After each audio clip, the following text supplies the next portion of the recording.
All my life I had to be patient. Like Mbilli, I was dream chasing. Finger to the law when I see haters. Oh, the feeling when you tell your niggas we made it. Ooh, baby. Ooh, baby. Ooh, baby. Ooh, baby. It's showtime like Kareem Lakers. I make a masterpiece, scene basic. No Meek Millie, but I'm dream chasing. Took the shortcut like Anita Baker. I want the bright lights that you see in Vegas. I need a big house with like 3 basements. Drop an M on the whip, think I'm speed racing. Don't know if it's the Transformer or the Green Ranger. My nigga Mac got the beat banging. Young nigga selling crack as a teenager. Had fiends playing baseball out here free basing. Had me showing off the rings like a Freemason. My mama gone, but I keep pacing. Trying to keep it all together like I need braces. Family calling when they need favors. When I was broke, they was acting like complete strangers. All my life I had to be patient. Like Meek Millie, I was dream chasing. Finger to the law when I see haters. Oh, the feeling when you tell your niggas we made it. Ooh, baby. Ooh, baby. Ooh, baby. Ooh, baby. Rest in peace, the Nippy was the street savior. Got my credit right now, I need acres. Gotta turn your dirty money into clean paper. Trying to own a franchise without a key player. I go through hoes like I weave laces. Tree blazers, let they mama noodles be flavored. Meat takers that be acting like the D sacred. You bust in, you would think they on their knees praying. Then I slide like a screensaver. When I'm done, make some scrambled eggs, cheese bacon. Then it's on to the next, I ain't a speed dater. Little bitch ain't gon' hear from me till weeks later. I don't see no things changing. Kids still dodging bullets like they seen Matrix. These young niggas really need saving, but OGs won't teach them that the street's dangerous. All my life I had to be patient. Like Meek Millie, I was dream chasing. Finger to the law when I see haters. Oh, the feeling when you tell your niggas we made it. Ooh, baby. Ooh, baby. Was popping, man. Y'all already know the vibes, man. CamJNetwork, man. It's Wednesday, man. Y'all know what time it is. Sorry, but not sorry. Boxing Talk Wednesdays, man. I'm lit for the day, man. Definitely ready to cook up this good boxing content for my peoples, man, for sure. We got a crazy show lit. I'm telling you, got a lot to cover today, man. A lot to cover, man. But we gonna get through it and cover it and make sure everybody is tapped in with the sport 100%. You feel me? So definitely, man. We got big business going on in boxing, man. Today for Sorry But Not Sorry Boxing Talk Wednesdays, man. And we gonna cook up for sure, man. So let's see who all in the building early on. Salute to my brother Smoke. What's good, my dog? Hey, make sure y'all subscribe to my brother Smoke Session, man. He be cooking up on sports, entertainment, all of that. You heard? Boxing for sure as well. So definitely tap in with my dog Smoke Session. Make sure y'all subscribe to his channel for sure. And my brother, all things, you heard my dog smash that like button, man. Salute to my brother, all things, man, in the building, man. One of the YouTube goats out here, man, in these YouTube boxing streets for sure. You feel me? And my brother from B-More, David Lynch, was good, my dog. Was good, man. I see they got Tank, man. They got Tank and Jake in Miami, man. They just swapped them out from Georgia to Miami. It's good business, man. They got the press conference in New York, September 22nd, and they got the Miami press conference the following day on the 23rd. So Got some shit for some tank content next week. So for sure. And salute to my dog Unhinged in the building, man. What's good with you, my boy? What's good, man? Everybody, make sure y'all smash the like button, man. If y'all ain't hit the like button, y'all coming in the building, smash the like button. We ain't gonna even hold anyone up too long at all. You feel me? You know what I'm saying? And we gonna get cooking on this good old boxing, man. So let's go ahead and start with the first topic that we have for tonight's show. So the first topic, let's get it. Let me pull it up when I find it. And there we go. We got it. All right. First topic of the night. Salute to my dog, Scooter Davis, man. Make America shark again, man. My brother Scooter Davis, it got announced from Top Rank today that he signed a long-term deal with Top Rank today officially, man. So salute to my brother Scooter Davis, man. Signing with Top Rank today. Of course, he's 8-0 with 8 knockouts, 23 years old, and he just coming off a crazy knockout win, crazy liver body shot, man, stopping, his op in his last fight a couple of weeks ago on Pro Box TV, man. And he ready to put this work in, man. I'm excited for my dog, man. My dog Scooter, man. He be making some moves, man. It's crazy. I got a clip from our conversation that we had, him talking about um him signing and signing on to a promotional company and everything. So I'm gonna mess around. I'm gonna get that clip and I'm gonna probably post that and drop that tomorrow. I'm gonna drop that tomorrow. You know what I'm saying? But salute to my brother Scooter Davis, man, for signing on the Top Rank, man. Definitely big business, well needed for sure, well deserved, might I add as well.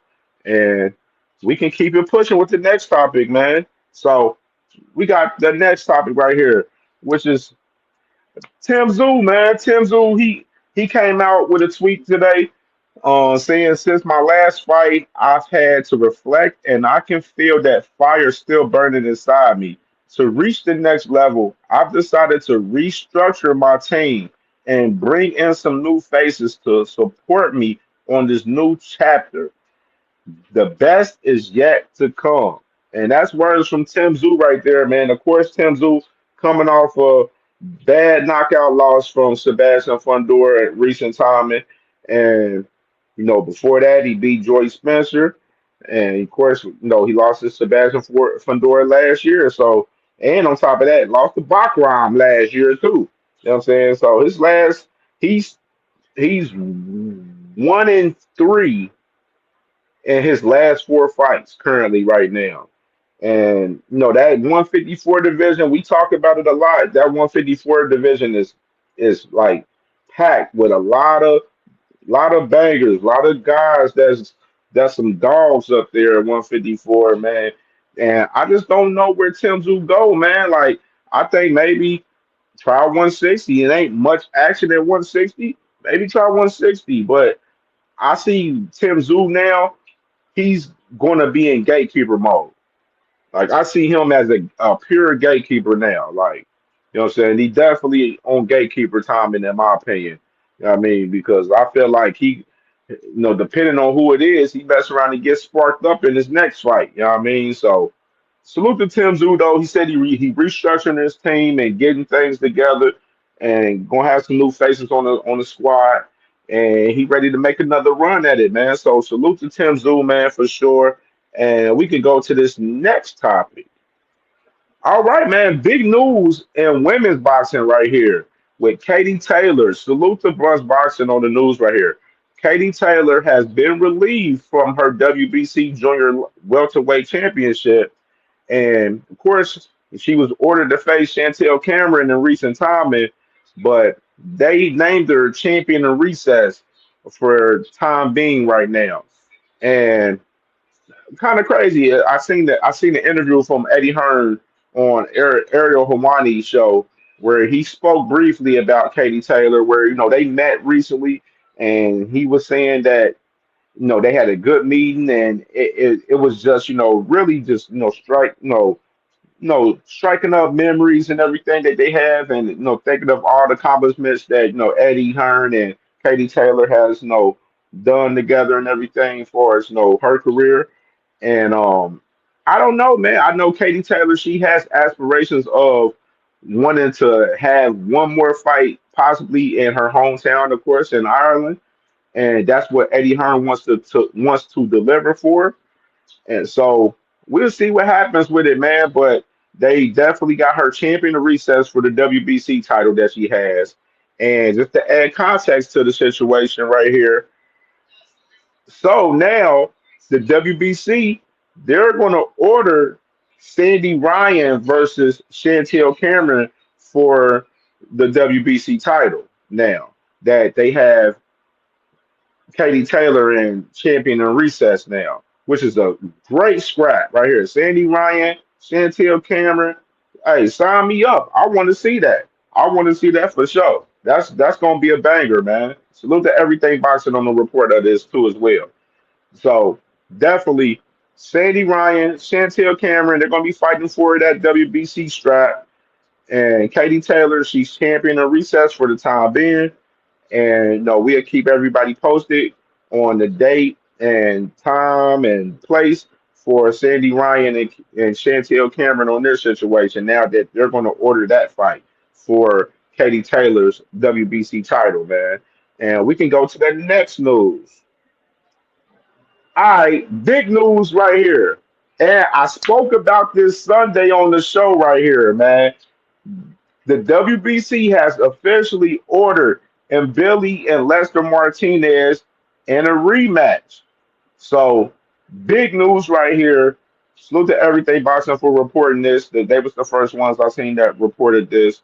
And you got Mbilli, Lester Martinez. We just seen him this past Saturday on the Canelo and Bud Crawford card, where they put on an all-out fucking banger, like all-out banger.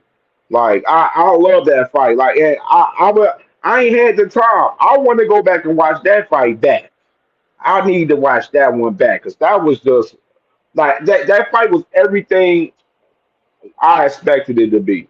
Like I knew it was gonna be all out war. And but I will say this, for us in particular with the fight though, with Billy though, I'm real surprised that I'm surprised that Billy, like, you know what I'm saying, he fought on the inside, so like real heavy with Martinez. But Martinez, man, like I said Sunday on the show, you look at the punch stats, it looked like Martinez won that fight. And there's a lot of people out there feeling like Lester Martinez beat Christian Billy in that fight.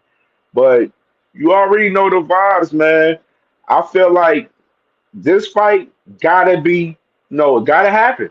We need the rematch, man. We definitely need this rematch, and I'm excited for them announcing it and saying that they ordered it from the WBC for sure. And that interim strap will be back on the line again between these two fellas, man. So I would definitely keep everyone updated on what's going on with this situation in particular for this fight. And we can keep it pushing to the next topic, man. All right. So today, man, we had the press conference for Chris Eubank Jr. and Conor Benn today, man. And it was lit. I gotta say it was lit, man. So I got two clips actually, but I'm gonna go ahead and play the first one from the press conference today. That was crazy. While you were sipping through for a straw, I was back in the gym after the fight, ready for September 20th. Why was you not ready? We was locked in September 20th. So if you want to talk about a little tour, I was training meanwhile. What were you doing? I was living life, my friend. Exactly. So what you just said, stupid. Man. What you just said, care stupid. that you were ready. Listen, I don't care. Ultimately, we fight November 15th, mate. And, yeah, November 15th. It was supposed to be September 20th, but your unprofessionalism and your unprofessional team weren't ready. I don't need to fight you when you want to fight. I don't need you. No, it wasn't when he wanted to fight. It's not when I wanted. It's when everybody wanted. When Turk Al-Sheikh wanted. When the whole team had agreed and arranged for the fight to happen. You know what happens when you have an agreement? Do you know what happens? You know when you sign a contract? Do you know what that is? I didn't sign a contract. Do you know what that is? Do you know what that is? I Do you know what that to is? rematch you. I didn't find. Do you know what that is? So do you know what an agreement is? The date is perfect. But do you know what an agreement is? Do you understand? No, I don't know what agreement is. What is it? Well, you're an idiot. That's why. Yeah, all right. Man, that whole exchange, that whole back and forth between Chris Eubank Jr. and Conor Benn, it was just pointless to me, in my opinion, because of the fact that Conor Benn is stressing the fact that they were supposed to fight September 20th, but Chris Eubank Jr., he was like in the limbo trying to decide if he was going to take the fight because he won the first fight, which, it was a close fight for sure. One of the best fights of this year for sure. We covered that fight in depth, and we reported this fight for September 20th, and then they changed the date to November 15th, and these guys are locked in, which is, honestly, I didn't care to see a rematch for this fight, honestly. I'm going to be real. Chris Eubank Jr. killed himself to make 160 in that first fight, and they're fighting at 160 again in this fight. Chris Eubank Jr. is really a fighter that need to be at 168 for real. Like, and we done seen him after the Canelo and Crawford fight talking about Crawford and Eubank in 2026 and shit. So he got aspirations of him wanting to fight, Crawford in 2026 after, this fight with Conor Benn possibly. And, me personally, like I said, man, I didn't care for them to run this fight back. Like, the only reason why they're running this fight back is because the numbers did well pay-per-view wise, and it sold out in that arena. You know what I'm saying? At that stadium. You know what I'm saying? They sold that bitch out.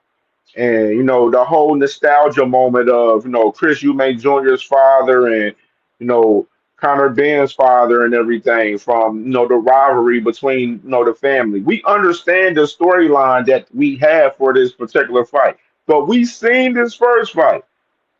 Conor Benn is a guy that was fighting at 147. He done moved up to 160 just to fight Chris Eubank Jr. And Conor Benn, he's right there in one or two sanction bodies at 154, I believe.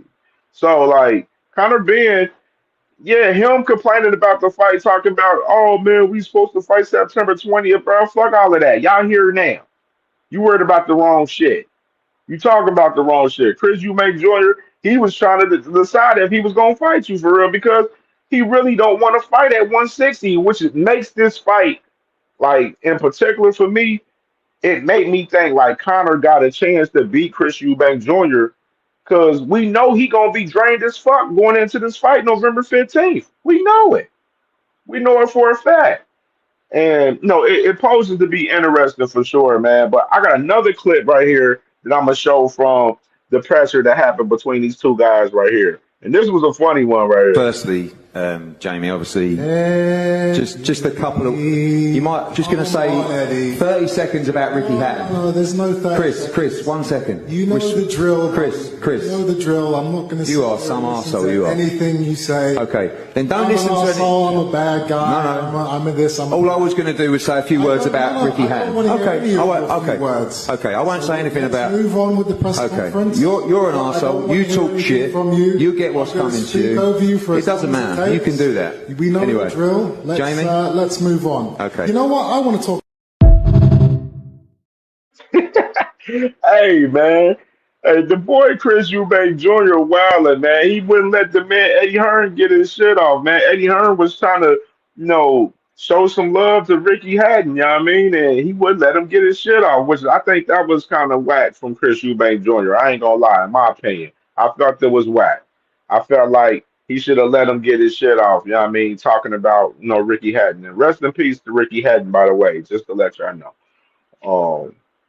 Yeah, man, Conor Benn, Chris Eubank Jr., not crazy about this fight in particular, you know what I'm saying? And I got a little interesting tweet about this fight from my dog, Jalil Hackett right here. Jalil Hackett, he says, change their last names and this fight no longer matters. Bruh. And a lot of people retweeted this tweet when Jalil posted this earlier on Twitter, man, which is, I agree with him. If it wasn't for the last names of these two guys, this fight wouldn't be probably as significant. That's real shit, in my opinion. I definitely truly believe that in what Jalil's saying right here. in particular. And we can move forward, man. So salute to Conor Benn, Chris Eubank Jr. The fights happen November 15th in London, and we'll definitely stay tuned and tapped in with this fight. But I will say, most definitely, I do not care for this fight, and Conor Benn has a big chance to beat Chris Eubank Jr. in this fight because we know Chris Eubank Jr. going to be drained as hell because he was drained as hell in the first fight. You know what I mean? So definitely interesting on this fight in particular. And let me see who else in the building right here, man, real quick. Who all in the building? I see my dog Sheldon Moore in the building, man. Salute to Sheldon Moore, man. What's good, my boy? He said, my man, I thought top rank was in the spot for black fighters. Hey, man, I don't know who said that. I ain't say that. I ain't put that narrative out there. And salute to my sister Jag Queen Boxing in the building, man. Make sure y'all subscribe to my sister Jag Queen Boxing. And after the show, go watch our video. Well, not our video, our new show that we just dropped this morning, starting today, this morning, called Read the Room, man. Amazing show. We cooked up 2 hours on that show with 4 topics, and it was fire. So if you ain't watched Read the Room, me and Jag Queen's Boxing first episode of Read the Room, then please go back and watch it after the show, man. This definitely was lit, man, for sure. We cooked up on it crazy, for sure. And who else in the building? Salute to my brother Dark Ken in the building, man. What's good, my boy? What's good, brother? I see Smoke in the building. David Lynch. Adam, I see you, Adam. What's good? Tony, my cousin Tony, was good, man. Make sure y'all subscribe to the Renaissance Worldwide, man. That's family right there. So let's go ahead and get to the throwback fight of the day, man. So I got the throwback fight of the day. We about to get it cracking with this throwback fight. And this fight was lit. This fight was on September 17th, 2011, man.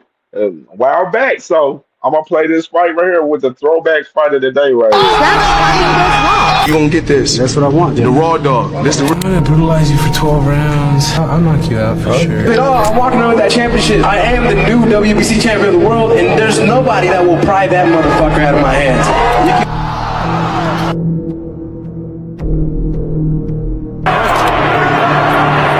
All the talk about his age with Floyd Mayweather Jr. Would do the same thing. In this case, the fight starts. You and Grayson Ortiz retain. He's this heavy elbow out. Mayweather dictates. And he blocks long with his elbow. Look at this. He's got to hurry. Pick him down the middle. Mayweather. He lunges and headbutt.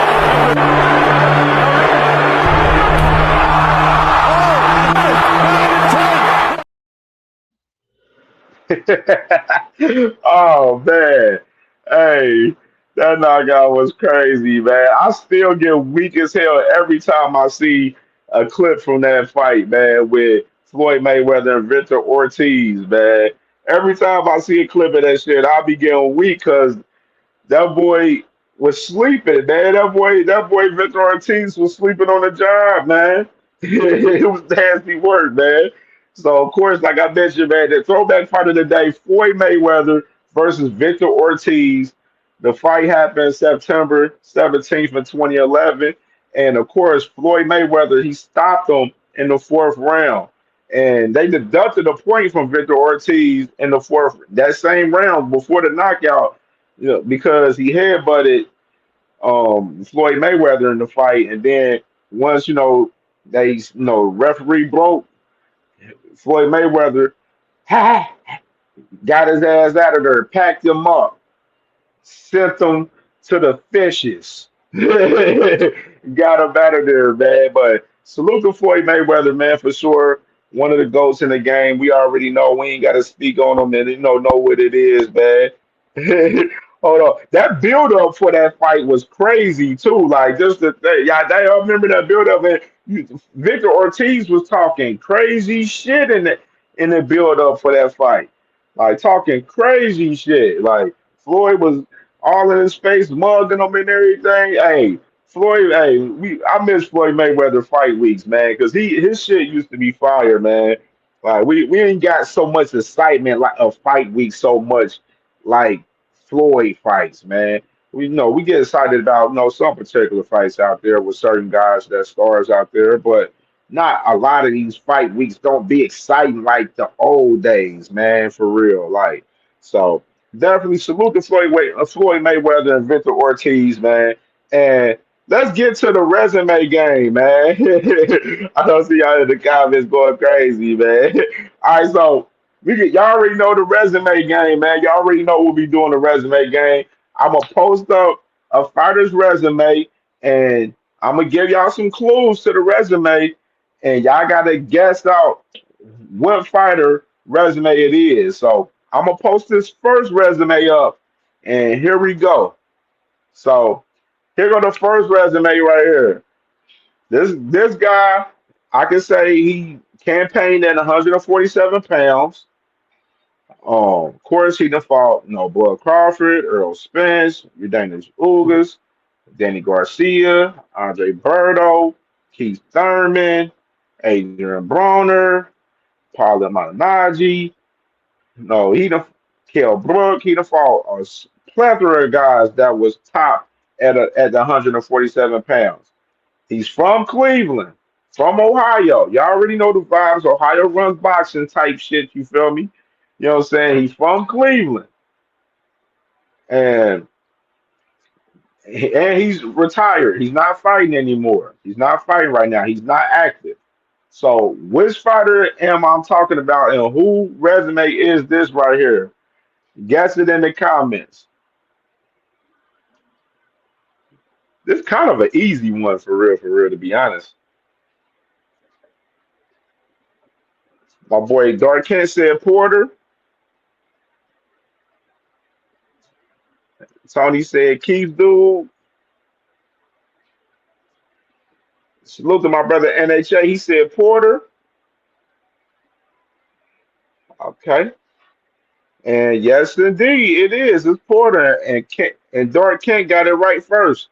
So Sean Porter, man, definitely is him. 31-4, 17 knockouts. Got knocked out once by Bud Crawford. Definitely one of a legend in the game for sure, man. Salute to him. Go subscribe to his channel. He got a great podcast that he got on this channel, man, and he definitely be working, man. So salute to Sean Porter, man, Ohio shit, man. And let's get to the next resume right here. So let's guess this next resume out. So here we go. This guy right here fights in the lower weight division, fights at 112. No, he done fought Nawa anyway twice. No, he got fights with Carl Frampton. No, he's a legend in the game. He has like 51 fights total right now, still active right now, and he's a champion currently right now. The fight with Nawa anyway, the first fight that he had with Nawa anyway, I felt was a close fight. Felt like he probably should have been a draw in the fight. Now the second one, he definitely got stopped by Nawa anyway in that second one. You know what I'm saying? Nawa anyway was too much for him. But then he had bangers with Carl Frampton. This fight with Carl Frampton was a classic.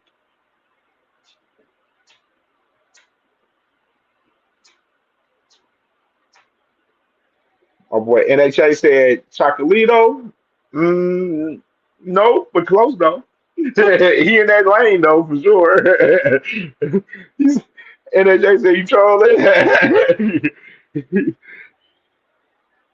Hello, y'all. He in the Lord. Y'all should know. I feel like y'all should know who this is for some reason. I feel like y'all should know who this is.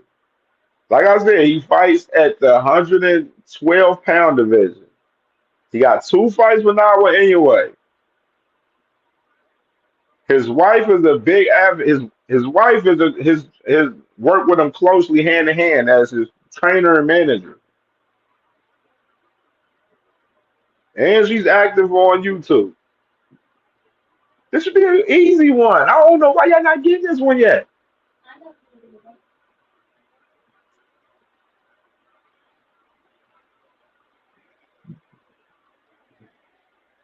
There we go. We got some motion. Brother Huey said Donir. NHA said no Nito. And yes, it is. There's no Nito Donaire. 43 and 8, 28 knockouts. Got stopped twice in his career. And just to add more context to no Nito Donaire, Salute the Bronx Boxing. They reported today that Nonito Donaire is slated to return to the ring in December. So we got Nonito Donaire back in the ring. He's the interim WBA bantamweight champion currently right now, and he's gonna be back in the ring in December. And he just fought recent time in this summer. So the boy Nonito Donaire, man, he's staying active out here, man, for sure, man. So we're gonna go to this next resume, and this is the last one right here. Last resume right here. This is an easy one for real. I say. I can say this guy, he fights. He was fighting at 135. He campaigning at 140 officially now. And he fought crazy fight with Michelle Rivera. You know, Michelle Rivera, he was on Ostrin on that fight. Says say, Frank. So Jack Queen Boxer said Frank. NHA said Martin. And you all right, correct. This was the easy one I felt right here. 18-1, 12 knockouts. Got stopped once by, Javante Davis, of course, in his last fight that he had, of course. And, of course, just to add some context to Frank Martin, man, Frank Martin, they just announced yesterday that he will be fighting on the Fundora and Thurman card October 25th. And I'm up here wondering who Frank Martin's op is going to be for his first fight at 140 at October 25th. I know earlier names was floating around, Rancis Bartholomew, and then, another name was Honor Barbosa Jr. I wonder if that Honor Barbosa Jr. name will pop back up a little bit, especially with Honor Barbosa Jr. He ain't got nothing going on right now that I know of. He ain't announced anything, so definitely interested to see what Frank Martin's first op at 140 gonna be, man. And I'm excited for Frank Martin to see him back in the ring, man. I'm definitely excited for Frank to get back in the ring. I think just looking at the landscape at 140, just looking at it, I mean, of course, he got to get him a fill-in fight, especially after his last fight of what happened to him. But NHA, they mentioned, at first he was lined up to fight Rancis Bartholomew. And then they had a situation where they were trying to do a PBC and Golden Boy card, and they were talking about having him fight Honor Barbosa. So I like the Honor Barbosa fight. I mean, if Honor Barbosa is available, I think they should try to see what's up and try to, bring that back for sure. Bring that fight back into fruition for sure, man. So salute to Frank Martin, man, for sure. We're going to see him in action October 25th. And other news, speaking of October 25th, a little change up. So originally, Isaac Lucero was supposed to fight Tony Harrison on the Fundora Thurman card, but now they just switched his ops out, and now he's going to be fighting Roberto Valenzuela Jr. now. So Isaac Lucero, he's still on the October 25th card. He's just not fighting Tony Harrison. His new op is Roberto Valenzuela Jr., and we'll stay tapped in with that fight card in particular, man. That card is shaping out real fire, man, for October 25th, man. We got some action for October 25th and that day. And speaking of October 25th, let's get to this next topic right here. All right. So you got another card October 25th. You got Joseph Parker versus Fabio Wardley. And this fight is going to be on the Zone pay-per-view, man. I don't know why. Don't ask me. I'm just the messenger. It's nasty work, though. This fight should not be fucking pay-per-view. I'm just telling you right now. And even off of the undercard ain't even crazy, you know what I'm saying, for it to be pay-per-view for $60, bruh. Like, and I'm gonna tell you right now, I ain't paying the 60 for this one. I'm gonna be real. For $60 for Parker Wardley is nasty fucking work. Nasty work.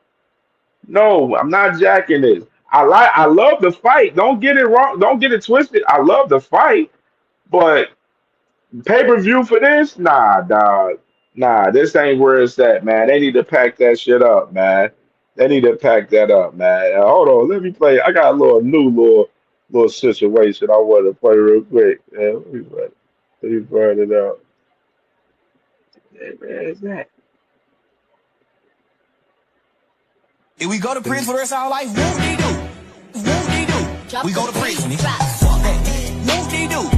Whoop-de-doo. Fuck that. Whoop-de-doo. Hey, Parker Wardley on the Zone pay-per-view. Whoop-de-doo. Whoop-de-doo. Yeah, man. So definitely interesting fight, man. Now hopefully Javier Herrera, hopefully he lands on this card too. I mentioned that before too in recent time too as well. So definitely salute to both of these guys. It's gonna be a fire ass fight, and hopefully Usyk will be ready to fight the winner of this fight. Hopefully, hopefully, hopefully. All right, so let's get to this next one right here. So right here, man, a little graphic right here from Jalil Hackett's team right here. They mentioned saying that they want to fight Xander Zayas. So right now, word in the boxing streets right now is Xander Zayas is looking for his first, for his first title defense in Puerto Rico, and been having a little trouble finding, the first eye. And Jalil Hackett, of course, he just fought this past week on the underdog card, and he got a crazy knockout. So, and he's campaigning at 154 now. He's not at 147. So Jalil Hackett, he putting his name in the hat, trying to get involved with the Xander Zayas fight, man. And I ain't gonna lie. I like the fight. I like it. I mean, Xander Zayas, I mentioned in recent time, and I was like, no, maybe he tried to take the match with Giovanni Santillan because he's at 154 now, and he's a top ranked guy. And so that's where I was leaning a little bit. And maybe that still happens. Maybe it still happens. Xander, they really haven't really released any names pertaining to Xander for real in particular. But I would say definitely Xander Zayas versus Jalil Hackett. Hey, sign me up. I'd love to see this fight. This would be a fucking banger. And I think Xander will like pull something out of Jalil Paws. He would pull pull like an extra boost, you know what I'm saying, into fighting him. I think Jalil will really get really up for this fight, fighting Xander Zayas. So I mean, hey, I'm gonna say it I'm on record. Xander Zayas, you ain't got shit going on. You ain't got an op yet. Jalil Hackett, he's available, man. He's ready, man. So I mean, shit. Lock it in, man. Jalil Hackett would be a great op for you for sure, man. I definitely like the fight. I ain't gonna lie. I like it. And other news, real quick, right here. A basketball rule, of course, with Terrence Bud Crawford beating Canelo Saturday night and becoming undisputed at 168. A basketball rule, he beat Eunice Telez for the interim title a couple weeks ago, and now he's fully elevated to full WBA champion at 154 now. So you got a basketball rule. He's the new WBA champion. And I know a recent time, and I mentioned to y'all that, the WBA, they was talking about ordering a basketball rule in Jamel Charlo because Jamel Charlo is the champion in recess still at 154 for the WBA. But you got Boost Ennis, he's fighting Usama Lama coming up October 11th, and that fight is a WBA title eliminator, which is, the winner of that fight may get, be the mandatory for a basketball rules, title, which is in the interview with Eddie Hearn with Ariel Helwani, he definitely mentioned that Boots Ennis, he's in the title eliminator with Lima, and that the winner of that fight, they would probably be the mandatory for a Baz Baru. So just a little deep context right there with a Baz Baru situation. Either you probably can see him maybe with Jamil Charlo, possibly if they WBA wanted to order that because he's champion in recess, even though it's reports that Jamil Charlo and Earl Spence is in negotiations right now for top of 2026, but that's either here or there. So you got a Baz Baru possible situation with Jamil Charlo or the winner of Boots Ennis versus Usman Lima, October 11th. So those are the two situations right there for Baz Baru. And of course, we're going to stay tapped in and stay, close to the situation, of course. And let's go ahead and get to the next topic at hand. And I wanted to get to this because this was nasty work. And salute to my brother D1, man, for showing love in the Cash App, man, for sure, my brother, man. Salute to you, brother.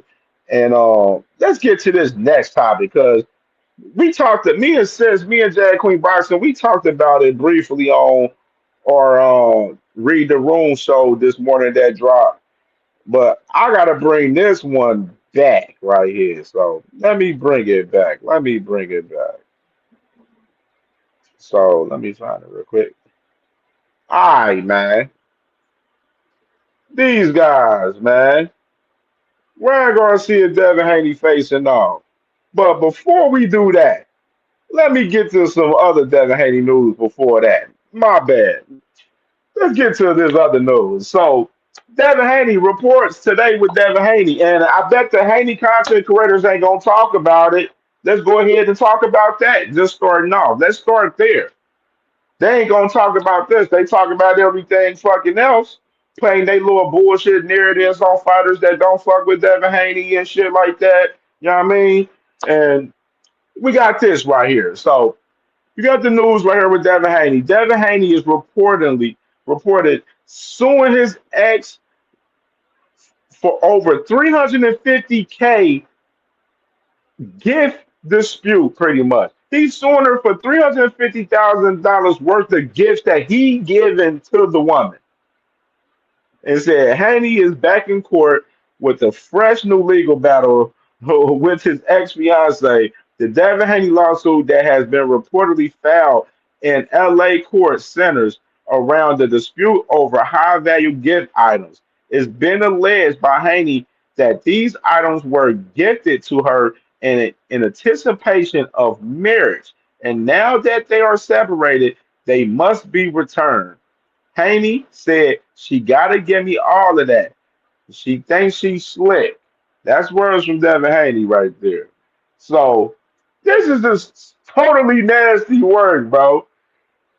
This man suing this woman for gifts that he given to her. He the same man that bought her a damn Range Rover. After the damn Young Thug phone call dropped.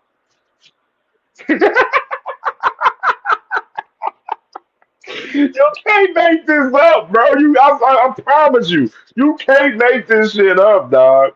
You can't make this up, bro. You can't make this up. This man is suing this woman for $350 worth of gifts that he gave her.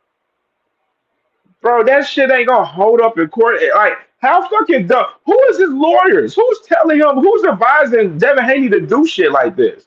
Where's Bill Haney at? Where's the Father of the Year Bill Haney at? And this shit. Like, how does Bill Haney allow this to happen right here? Like, how? I'm trying to really understand. How do you allow your son to sue a woman for gifts? This is just pure stupidity. Like, this is some pure dickhead shit right here. Like, you cannot make this up right here, man. Like,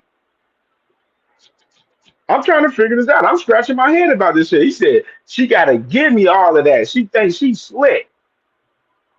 Like, make this make sense. Salute to my brother Sam Ironheart, man. I see you in the building, brother. Salute to BVO. I see you in the building, bro. Yeah, bro, this is nasty work right here, man. This man suing this woman for gifts that he's giving her, bro. That shit ain't gonna hold up in court. Like you can't be this fucking remedial. You really can't. Like I can tell this nigga, yeah, like whoever's advising him, his lawyer, Bill Haney, whoever, it's just pure stupidity, pure dickheads, just stupid shit right here, man.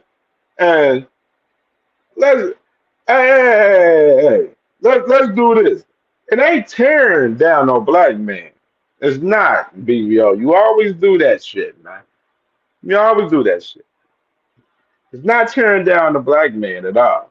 I'm just speaking the facts. You can't tell me that this man suing this woman for a gift that he bought her is not stupid, bro. Like if you don't believe in that shit, I don't know what you. I don't know. That's some Cleveland shit. We don't do that shit in Cincinnati, my nigga. I'm just saying, bro. We just call out the facts. This shit is pure stupidity, bro. Like it ain't tearing down shit. It's calling it out how it is. It's facts. So let's get into speaking of these guys. Back to this. What's up with this right here? And where the Haney content creators talking about this? This face-off between Ryan Garcia and Devin Haney. Wasn't Devin Haney the same guy that was just bitching at Najee for Cigar Talk about him interviewing Ryan Garcia in recent timing? Just a thought. I'm just asking a question. Let's just having a little conversation with y'all. I just want to know. I just want to know. Like, and this man is facing off with Ryan Garcia right here. Let's add more context to the shit.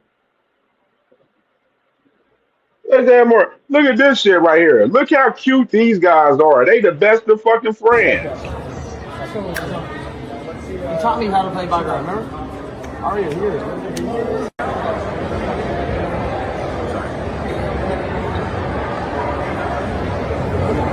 What's up with that rematch? Kevin. It's his phone. Hey, that's hard.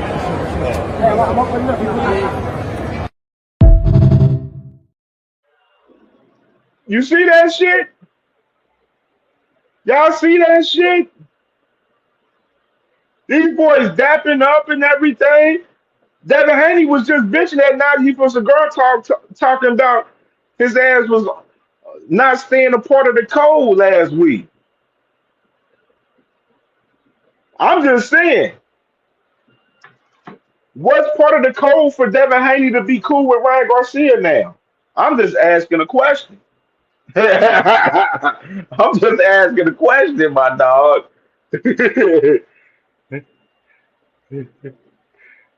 BBO, man, this pro-black shit.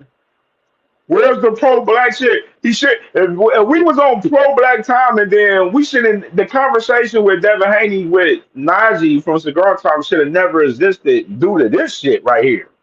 Due to this. You know what I mean? I'm just saying. This is nasty fucking work. I'm just trying to understand where the Haney's coming from in their perspective of them dissing black content creators for interviewing Ryan Garcia. By the way, Ryan Garcia interviewed with Ring Champs before Devin Haney did, and Devin Haney just recently interviewed with Ring Champs, and he ain't getting them no black backlash for interviewing with Ryan Garcia. I'm just saying, we just calling it out, spade to spade. So they can call out Ring Champs for, I mean, they can call out Najee from Cigar Talk for interviewing Ryan Garcia, but they can't call out Ring Champs for interviewing him either. And then they in here dapping each other up and shit. Oh, let's see how. You taught me how to play background, remember? Are you here? I know I ain't tweaking. I know I ain't fucking tweaking. What's up with that rematch? Kevin. It's his phone. Hey, that's hard. The way that Devin Haney complained and bitched about Ryan Garcia with the eye string and all of the other extra shit. Talk about Ryan Garcia being a racist and all of that shit. And this nigga's looking like he best friends with this motherfucker right now. Yeah, like, you know what I'm saying? I'm just saying, bro. Like, this shit nasty work to see this shit in 4K, bro. And hey, they talk about rematching after Devin fights Brian Norman Jr. if he gets past Brian Norman Jr. Hey, run it, run it. I still want to see the rematch. I feel like we as the boxing world needs to see the rematch still. But we may not get that rematch if Devin loses to Brian Norman Jr. I'm gonna tell you that right now, just to be honest. Like seeing Earnhardt, I see my boy. Yeah, bro, we might not get that rematch if you know what I mean, motherfucking Devin loses to Brian Norman Jr. But I definitely want to see the rematch for sure. But just the fact that these guys, bro, this just shows the Haney's is fucking so fugazi, bro. Like they so fucking fugazi, bro. So fugazi, man. So I'm gonna move to the next topic, man. All right. So news today. News today. Teofimo Lopez, Shakur Stevenson. Boxing scene reports that the fight is the land with Turkey Al-Sheikh back in PBC. So Shakur Stevenson, Teofimo Lopez reportedly fighting on a PBC card top of 2026, possibly in New York. I say maybe the Barclays because PBC they work heavy with the Barclays. So I would say he's possibly in the Barclays. So you got Teofimo Lopez and Shakur Stevenson fighting on a PBC card backed by Turkey Al-Sheikh. Interesting shit, man. Very interesting shit. And I want to play this video from Shakur right here. Let me play this video from Shakur. Let me pull it up. When I find it right here. Yeah. Tio agrees with the fight. I agree with the fight. I think it's very close. I think we like right there. Like we both want to make boxing great again now. Honestly, I'll be real with y'all. I think Tio is somebody who kind of remind me of myself. We both want this shit so bad that it's going to make for a tremendous fight in his own way. I'm not losing to him. And I know he feel the same way about me. So come fight night, I'm going to show the world. I've been waiting for this opportunity my whole life. So there's been a lot of talk about Tio saying he want to do some, he want to fight people and then kind of running from it. Do you feel like it's real or do you feel like he's going to duck you in the end?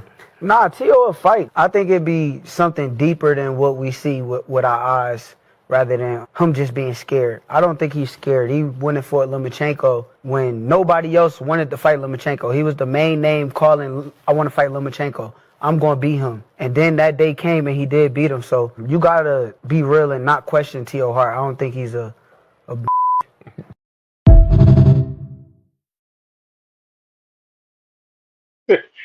right, man. Hey, the link is pinned to the comments, man. Y'all want to join for these last two topics, man. And Shakur Stevenson, Teofimo Lopez. I'm going to believe this fight happens when I see them in a press conference, see them damn near in the ring for real. Honestly, I damn near need to see them in the ring before I even believe the fight going. That's just me personally. D1 was good, my brother. What up, Sheldon Moore? What up, Sheldon Moore? David Lynch in the building was good. The link is open. What's up with the What's up with Come tap in, man. What's poppin', man? Hey, what's poppin'? What's poppin'? Look, man. What y'all think? What y'all think of this scrap right here, man? What y'all think of this scrap? He doing what you said he need to do. He's trying to sell it. He's not downplaying T.O. He's trying to build T.O. up, make people think T.O. is this, that, and the third. Ain't that what y'all say he's supposed to do? He ain't supposed to shit on his opponent, right? Man, hey, I'm all for what he's saying on it, but I mean, we know it's bullshit though. That's the wrong motherfucking fight he's supposed to have been talking about. He should have boarded up the Who he supposed to fight? Espinosa. When can I get in there? But who he supposed to fight? Hold on, David. Who he supposed to fight? He's Who he supposed supposed to fight? when he talked to Espinosa, he's supposed to say, "Hey, I know I'll be back earlier in spring. Is there any way I can go ahead and get that fight with Tank now? What's up? I'm right here. You know what I mean? I can get you on the phone with my people directly. We can get that going, right?" Instead, he going around talking cold like, "Oh, buddy," trying not to say Tank name, right? And then at the same time trying to clout chase off him. Man. Bro, why is it with the PBC? Ain't nobody thinking about Tank, man. Tank got to go to Miami and have his fight. Because Atlanta said we ain't fucking with that shit. yeah. He going to Miami and get that bag, and the city going to be on fire. Get the bag, Miami told that nigga, we don't give a fuck who you are. You're not fighting that. You're not doing that shit here. That one guy said that shit. But the thing is, he just fucked up the bag for the whole damn city. Because ain't none of them motherfuckers making none of that money they was going to make that whole weekend. Well, obviously they wasn't tripping on it because they showed been lit. Yeah, leave it to the white man to fuck it up.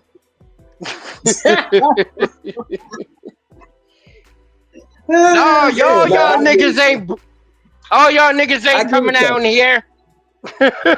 No, I get it though. I get it. If something happened to that dude, they don't want nothing. They don't want to be no parts of that shit. They don't want nothing to do with it. Let him go over there with that shit. We don't want nothing to do with that shit. Man, so Tszyu and Shakur, man.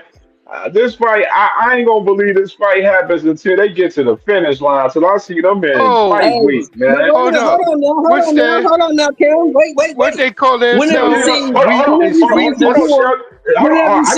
put out a fight? Hold on. I'm not saying on Shakur end. I know Shakur gonna be willing for the fight. I'm talking about on Teofimo's end. Oh, okay, I got you. Teofimo. I don't trust his ass. I don't trust Teofimo. Hey, man. Salute to what they Mr. call themselves? What's their nicknames for each other? Sweet and Sweetness. but the boy Tszyu said they sugar and spice. Oh shit! Sugar and spice and everything nice. Sugar and spice and everything nice. Hey, the boy Shakur was like, hey, you sweet? He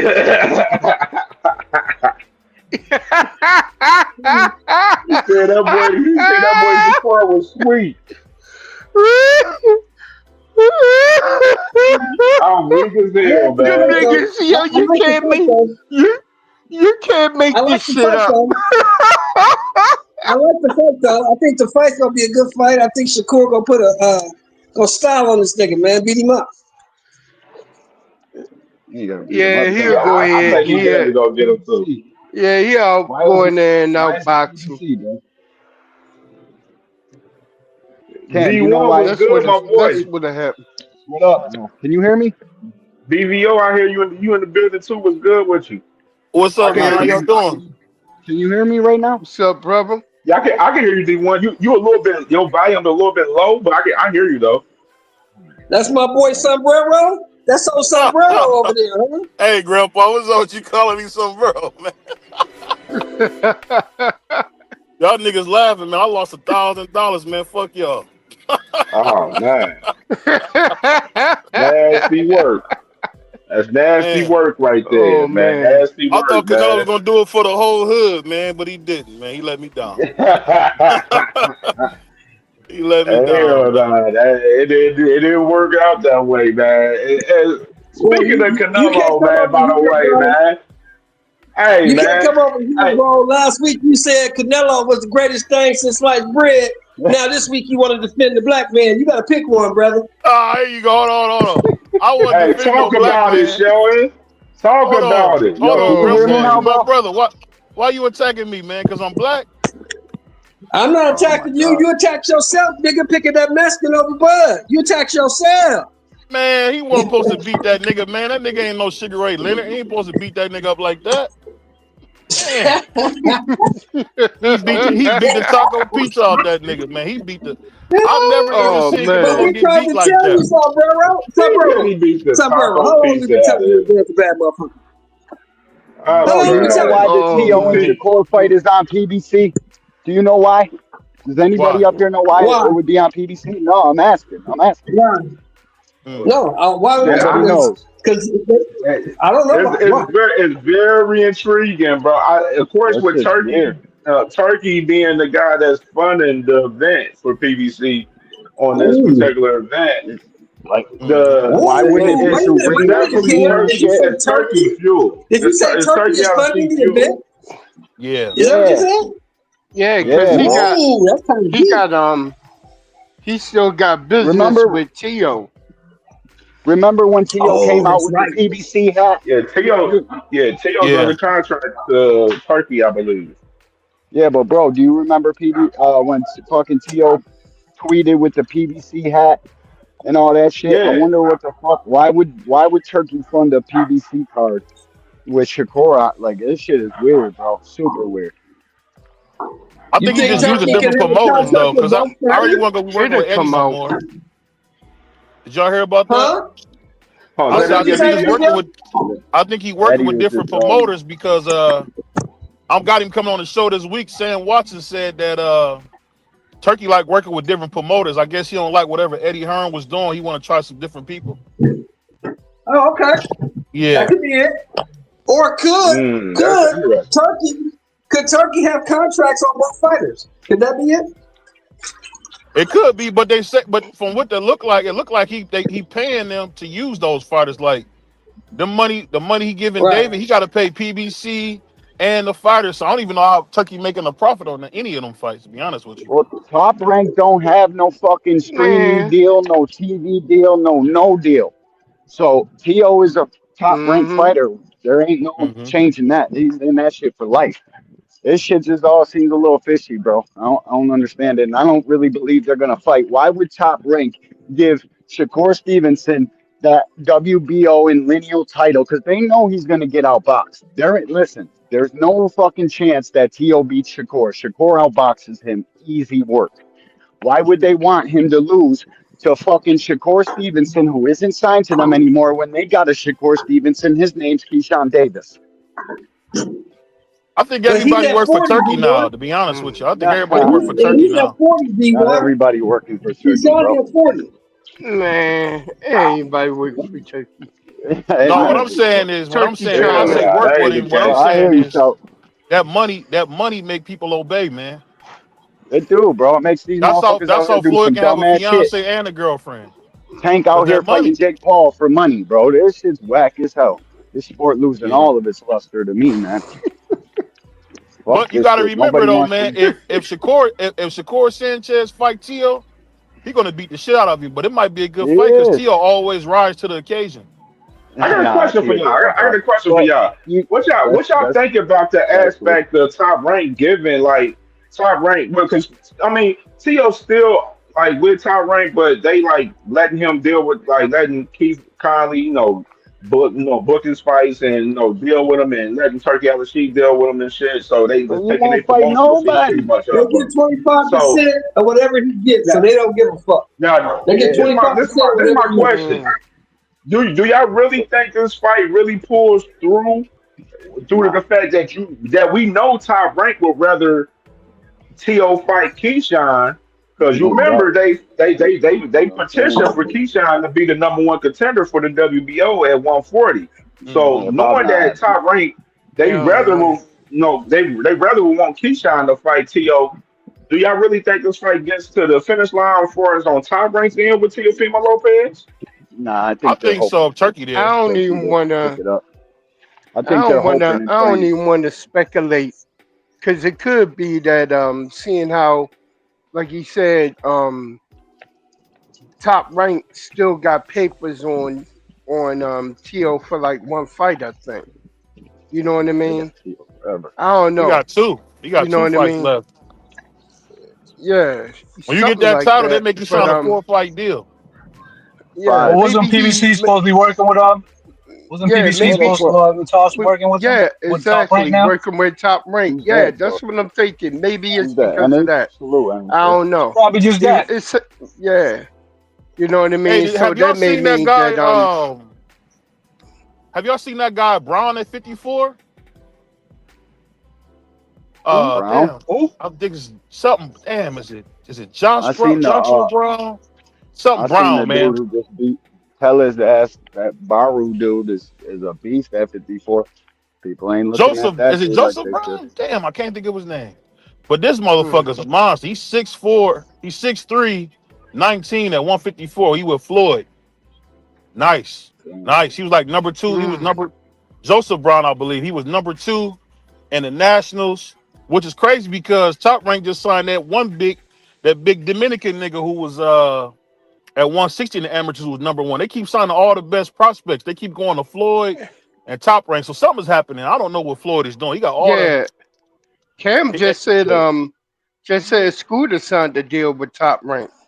Yeah, my boy Scooter, man, he just signed with Top Rank today, man. Long-term deal with Top Rank. They ain't announced like how many fights or whatsoever, but yeah, he It's just probably signed with 6. Scooter It's probably today. 6. That's what Shushu got. He got Now y'all 6 gonna when he see the started. guy who Ben should have had it. Ben should have been You think he promoted. He's a better than better fighter than all of them. than Smash? Not maybe not Abdullah is the only one I would maybe, but Have no, I y'all think seen Scooter gets him Smash? too. Smash I who? think Smash is gonna be Stockton? Noah Ash from the Yeah, Noah Upton Ash Gym. is. Yep. Noah's one of them ones. He'll fuck He can Scooter up, fight. man. I don't know. Nah, Scooter can I think fight. he a monster, bro. Scooter, one of Scooter, a them real guys, At demon, man. bro. 130, have y'all seen Noah Ash? Oh, He well, beat Scooter at motherfuckers 40. to death. He had Scooter's at 40, dog.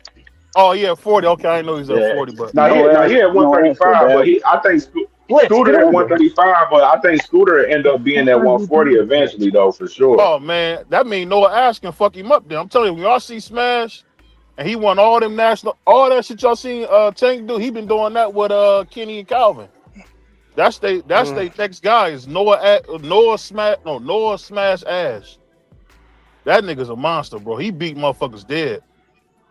Man, let me get I your like Noah. opinion, man. What y'all think about this shit right here, man? What y'all think about this shit with these guys, man? Looking like they butt buddies now, man. Man, They they grew up some together, pussy man. You being a ass jerk, niggas, Cam. They yo. grew up together, man. Stop. They some pussy ass motherfuckers, yo. Out here with all of that phony, fake ass, we fighting, we don't like each other bullshit. They up there dapping each other up like they, man, come on, man. This Them ain't gonna niggas grew up reality together, though, TV. bro.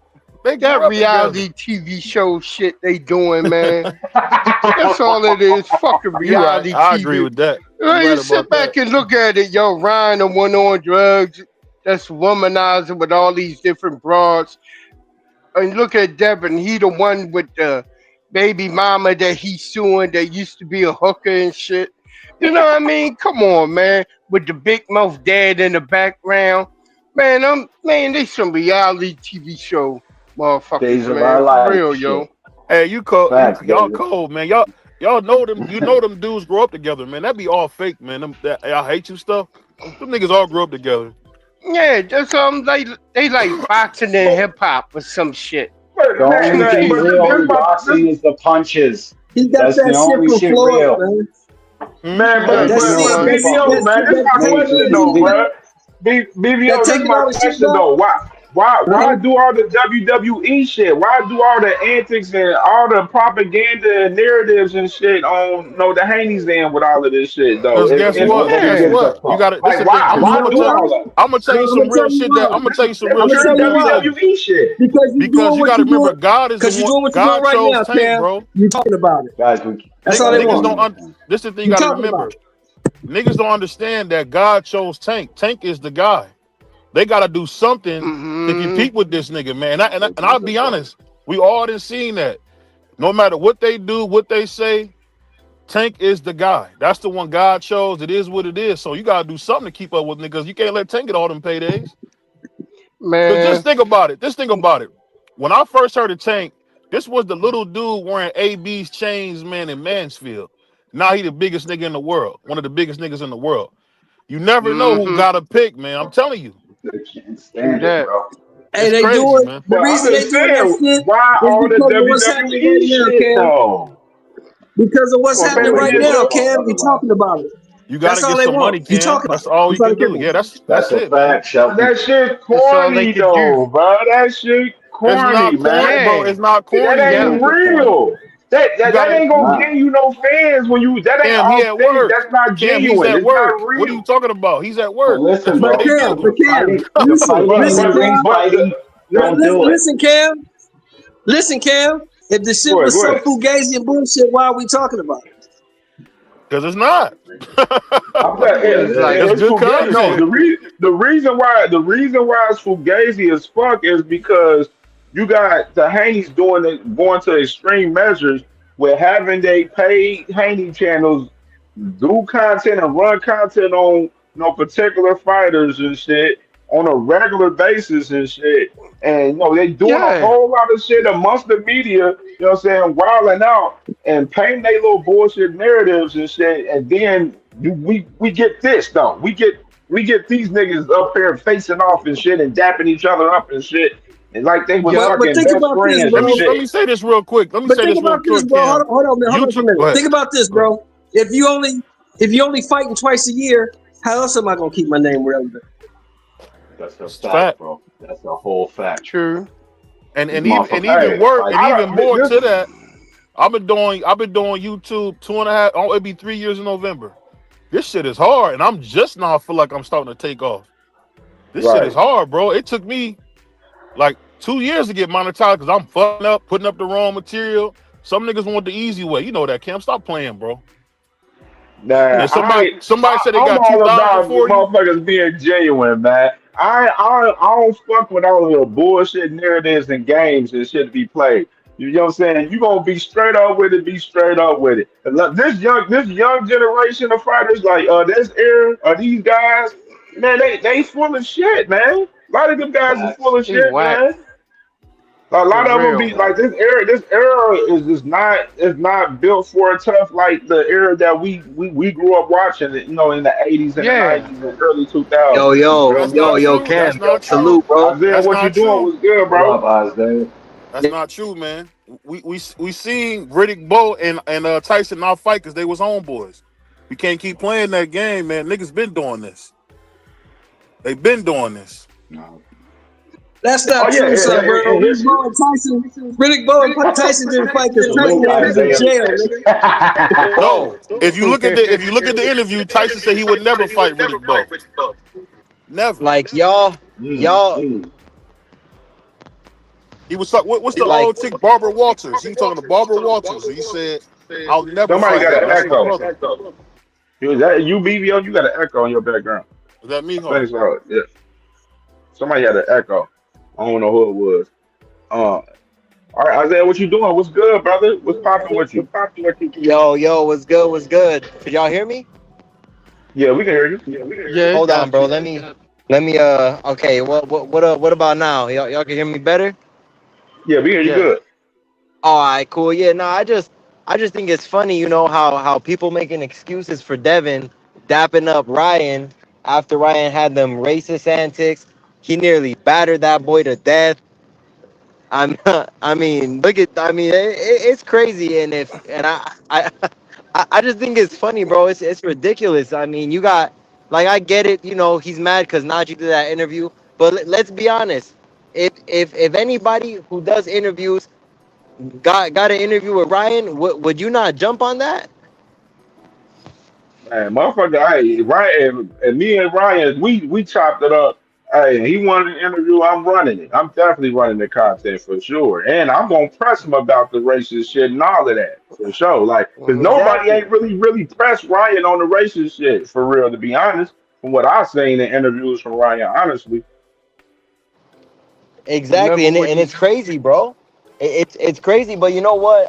According to Najee, he actually pressed Ryan about it behind the scenes, and I remember I joined his live that Sunday, and he was saying next time, next time when he talks to him, he's gonna let Ryan know to kind of like to put up some bread or whatever, you know. But some girl was calling somebody was saying that Najee wasn't a sellout or Devin either, but that she was pretty much saying she doesn't watch nothing from Ryan, okay? And this is a Devin Haney fan. This shit makes no sense.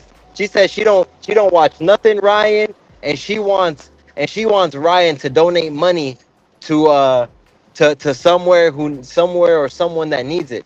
Ain't that like the definition of a sellout? Like, you about to take, like, you not watching him, but you taking his money? It's the same shit. These Devin Haney fans are out of control. Yeah, they is. Facts.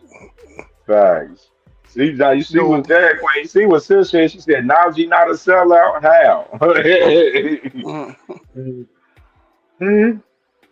Facts, man. So I'm just saying in general, bro, you just look at the whole bullshit from, like I said, mentioned with the cigar talk shit. Devin had the same energy for ring champs. They interviewed Ryan Garcia before him. You know what I mean? He didn't get them the same energy. So that's what I'm saying. Like, they got to keep the same energy for everybody. Like, they around the whole landscape. They can't just, pick and choose who the fuck they going to give that energy out to for real, honestly. You feel me? You know what I mean? But let's get to this main topic right here, man, which is I wanted to ask you. So this, right here, Bud Crawford, man, I felt like he did boxing a favor by cooking Canelo, man, for real, honestly, bro. All of the cherry picking shit from Canelo is dead now, man. You know what I'm saying? Well, even though I'm sorry as hell because we damn sure never gonna get that David Benavidez fight, man, down for sure. And the Ring magazine, they posted this graphic earlier talking about who should Canelo fight next. And what y'all think about Canelo should Canelo retire? Should they run a rematch back with him and Bud Crawford? Should he fight Hamza Siraj? What y'all think about it? Well, man, you know fight what? Boo Boo Andre. If they do go ahead and run the rematch, seeing how Turkey got him for 3 more fights, you know what I mean? I go back and I remember when Oscar De La Hoya did that clapback Thursday when he was talking about Turkey, Bud, and Canelo sitting at a table eating dinner and whatnot. Playing footsies, right? They were sitting at the table playing footsies. Yeah, and he said something to the effect while you plot your 3 fights out. You know what I mean? He said something to that effect. You know what I mean? Meaning that they're going to have 3 fights. But it goes in line with that. If they do a rematch, look for Bud to get screwed over. And it's going to be in Riyadh season. And then they're going to make Bud fight him again in Riyadh season. Hey, I'm just saying, though. It's something to think about. Something to think about. I got a clip right here. I ain't trolling. Something to think about. I got this clip right here I want to play right here with Andre Ward and Roy Jones right here talking about Bud Crawford and Canelo in the fight. If Terrence Crawford loses the 12th round, that's a split draw. They would have had 2 judges would have had it a draw, and the only judge that would have still had Terrence Crawford winning was Steve Weisfeld, which I think is one of the best judges in the game. He knew that. And his corner was saying box. I know conventional wisdom is saying you probably up, you should box. This type of moment, you can't go off properly. You gotta go take it. You gotta put your stamp on it just the way he did, because if we got a split draw, we having a whole totally different discussion right now. Whole different discussion. And for me, so he did. Yeah, he did the right thing, because if you notice, like I said, the reason, like a person like me, if I was a betting man, normally I would just say, hey, I'm gonna bet all my money on Crawford, because I thought late in the fight, I ain't think Canelo was gonna knock him out with 1 punch, because like I kept telling people, Canelo don't really do a lot of 1 punch knockouts to the head unless it's a guy that really not known for really taking a big shot like that. You understand me? He'll weigh you down over time, then get you a shot to the head, but he's not a 1 punch knockout guy, which is why I didn't think he really was gonna knock Crawford out. But what I was afraid of was because you see the Bivol fight, I thought Bivol was up 9-3. And if B-Ball would have lost that last round, that would have been a draw too. You understand where I'm coming from? So it's like when you notice this, and you, like you just said, when you know how that goes, as a fighter, you know you got to keep stepping on the gas. You can't just stop and say, okay, I think I got this in the bag. No, look what happened with Oscar De La Hoya and Felix Trinidad. Oscar won them early rounds and thought he had it in the bag, took the foot off the gas, and they gave it to Trinidad. You understand where I'm coming from? So it's like you cannot take your foot off the gas in no big fight. I don't care who you are. Yeah, that was Roy. Yeah, Roy was cooking on that one for sure, man. Yeah, that was interesting right there. As far as like I said, the scorecard the other day when I was talking on the show Sunday, and like me personally, far as a rematch, me honestly, I don't care to see Bud fight him in a rematch. Honestly, I know Canelo. I I don't know. want to see it either. I thought I heard that he had a rematch clause, like it was a one-way rematch clause, like leading up to the fight.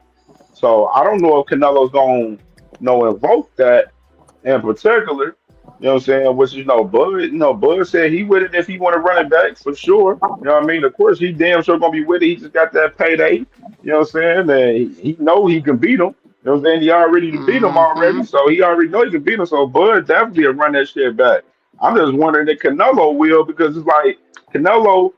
We said leading up to this fight that we felt Canelo's been regressing over the years. That's the reason why he's been fighting the fights he's been fighting in recent time, and with the Berlangas, the McGears, the John Ryders, the Jamil Charlos and shit. You know what I mean? Like we just see like the resume, the body of work that he's had since fighting Caleb Plant, and looking at his fights over the course, he's been regression, and we've been said that leading up to this fight, where I gave my take where I said I would not be surprised if Bud beats Canelo, because this motherfucker Canelo been regressing and he been fighting easy fights. That's why I said now we truly and really know why the fuck he won't fight the Mexican Monster now.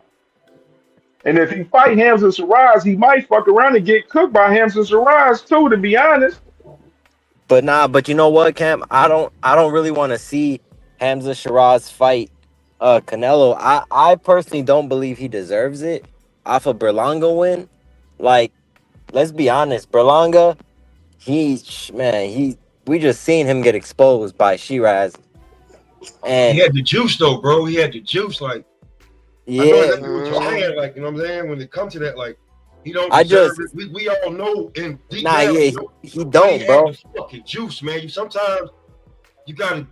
He didn't deserve it, but he had the juice. You had to get it. But not only that, yeah, I get it. Turkey, he got Turkey behind him, and Canelo got 2 fights left.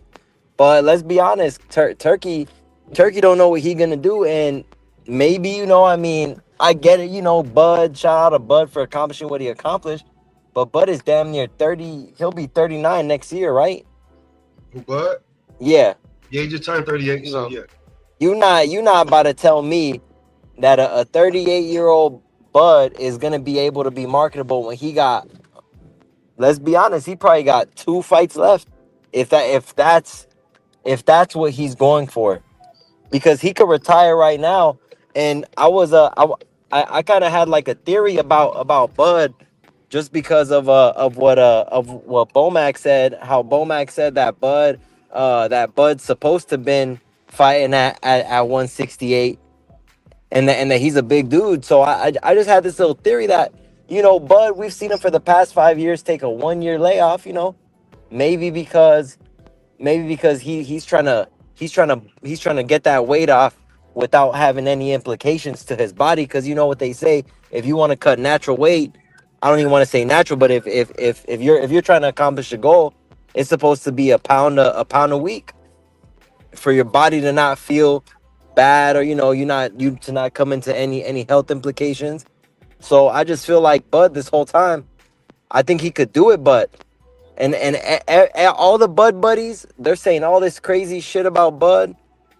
And shout out to him. He did what he did. We cannot discredit him, because we all saw that fight with our eyes, But let's be honest, Top Rank didn't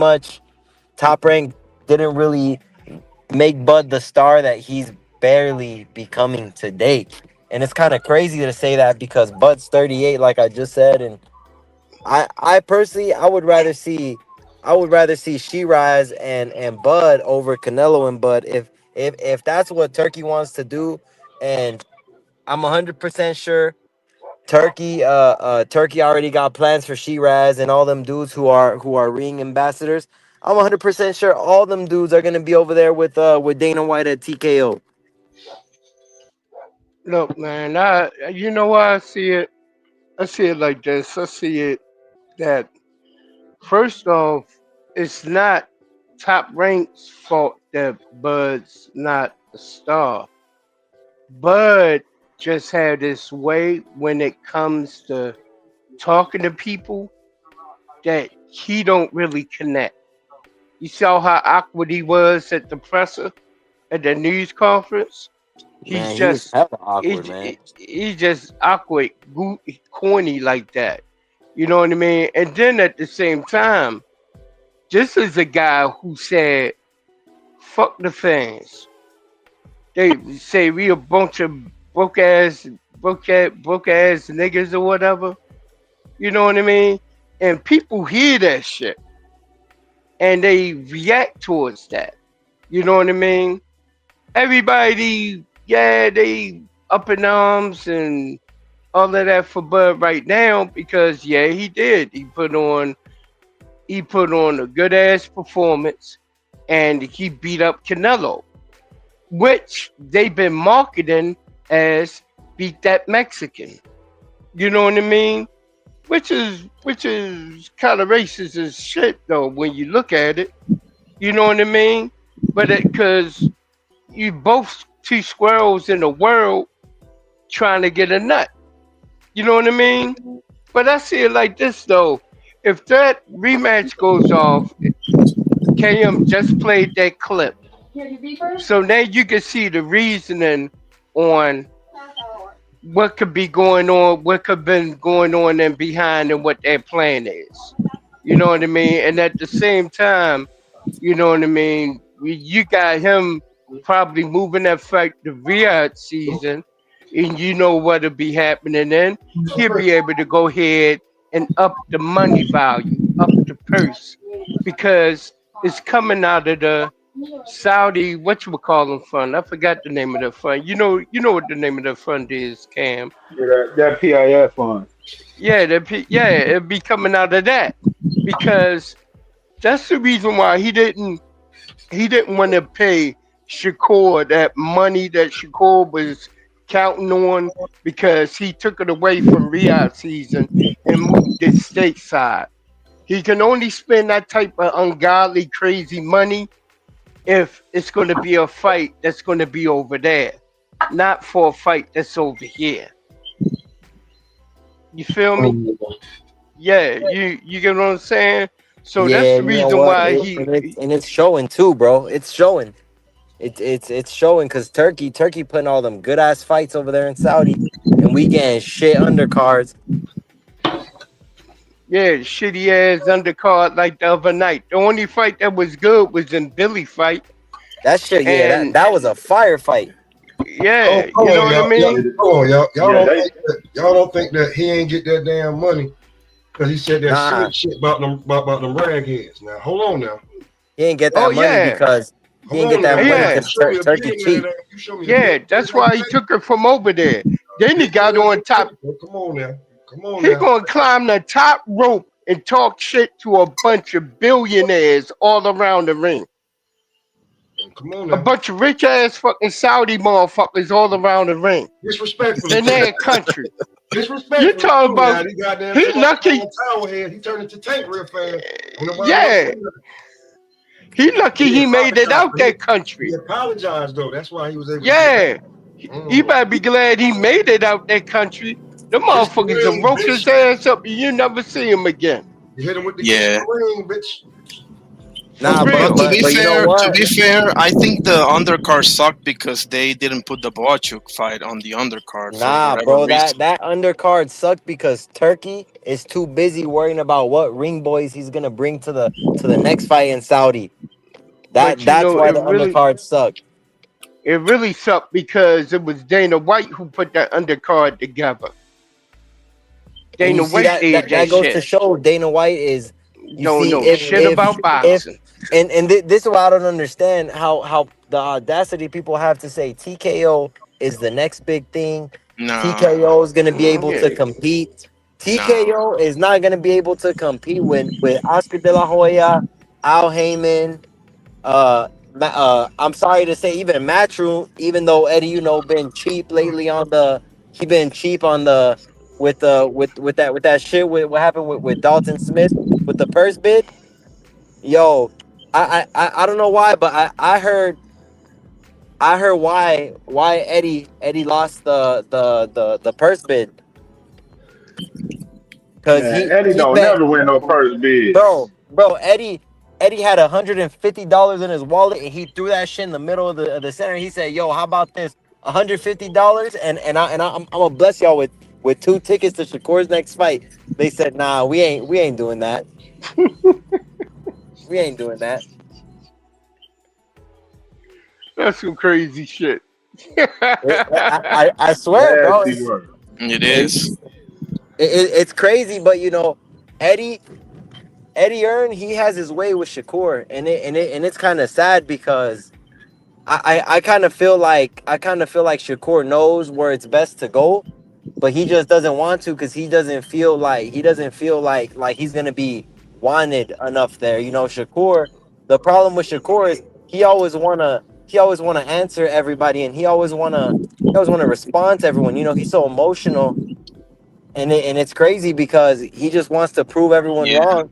But these decisions that he's been making, these aren't proving anybody wrong because I mean you got Boots who's gonna fight Lima or Lima. Yeah, Usman Lima. Lima, that dude is dog shit, and I don't care if anybody says nah he's good. He got this many knockouts.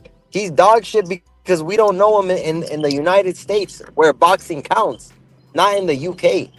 I'm sorry, but that fight, yeah, he might be selling out. He might be doing big numbers at home, but when is he gonna fight the names that he said he wanted all the smoke at 54? You see, to me, it would have been better if he would have fought Virgil. Because I ain't gonna lie to you,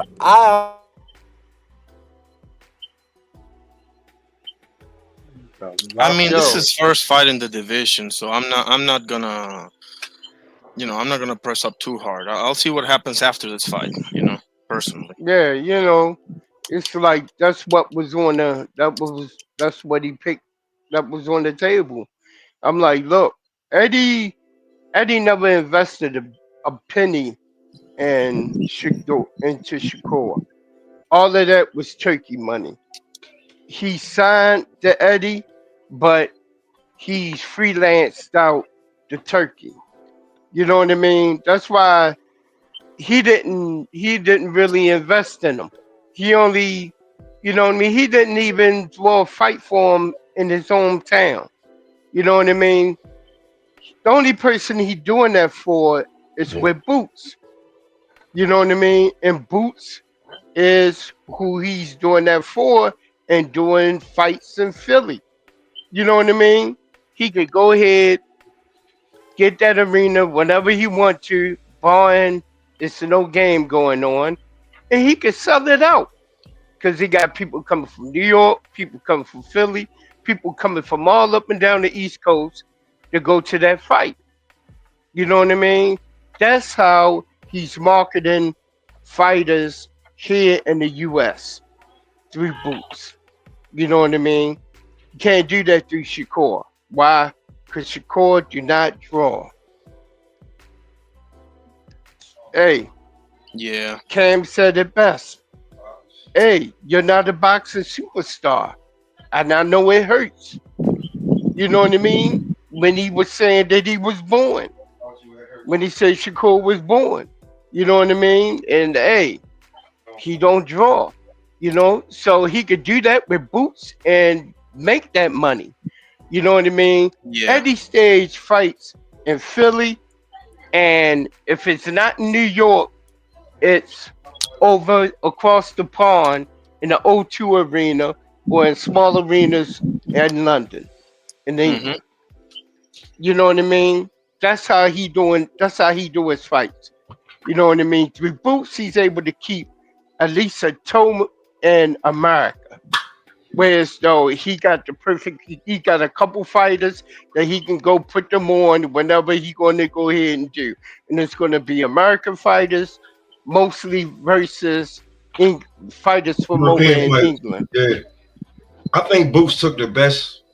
I'll be truly honest with you. He ain't want to play the fucking video game with them dudes, bro. Because we saw how they played musical chairs real quick at 54. So if you thought you was getting a fight, it didn't happen. So Boots went ahead, and I didn't have no problem with him. As a matter of fact, I'm not the biggest Boots fan. I mean, I'm a fan, but people will say that I hate on him because of the buzz shit. But I was just like, how the fuck do you get mad at him for being like, I'm not about to play the fucking game with y'all. I'm gonna get this fight right here, my first fight. I'm gonna get it. I'm getting a WBA eliminator, and I'm taking this dude IBO belt. Which, if you know anything about boxing, you keep trying to figure out where these Europeans keep getting title shots. It'd be that IBO belt. It leads you right to the WBC champion. So he's killing two birds in one stone. Who was he gonna fight? Nobody else did anything till after Boots made his fight. Then they played musical chairs. You don't think they'll play musical chairs with Boots like they've been doing it? Like, so I didn't have no problem with it. I'm gonna watch him beat the limo driver, whatever the fuck y'all want to call him. So what? I'm gonna watch it. Yep. How do you call him the limo driver? I'm sorry. Because his name is the. Hey, at least he ain't fighting no. At least he ain't fighting the electrician. Bob the Builder. Man, he said that electrician. Thomas Hill, man, you ain't said nothing, brother. What's good, bro? What's good, Thomas? Yo, what's good, man? Well, this not my show. I ain't my platform. I just can't come over here and just take over. I just been sitting here listening. That's man. But tap in, man. Go and give your insight, man. Speak your mind, man. Who you think Canelo? What do you think Canelo gonna retire, man? What you thinking, brother?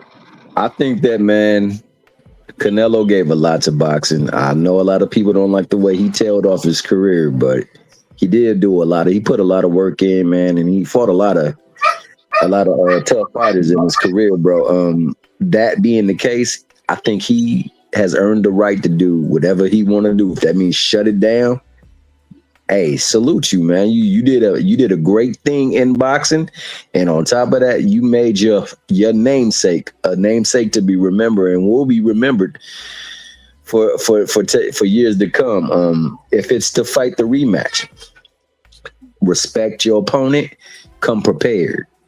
Be ready for something to change and be able to adapt if what you're doing is not working. Because he just, like Ring said, he just felt like his size and his power would be too much. And, unfortunately for him, Bud was able to catch all of his... Yeah, I'm going to talk about that in a second. If it's Benavidez, then go for Benavidez because that's going to get you the most bread. If not, then Shiraz would be a good fight because we know Turkey will pay for that fight because Turkey want them belts to be something that can be attainable. And if Crawford's not going to defend him, guess who he's going to try to line him up for? Go line him up for Shiraz. So, but you know what? You know what, Thomas and Cam? Cam, you don't even have the toughest opponent on the screen that he's going to be willing to fight. Bivol? No, the golf course. Oh, for sure. Hey, but retirement will look wonderful for him, man, because he's got a name and a movement, man. Like, honestly, bro, like the worst thing he could have done was just start. When he was over there messing with Berlanga, doing that pow, pow, pow, pow, them Batman edits. Yeah. That stuff was sweet, dog. Crawford wasn't there to play.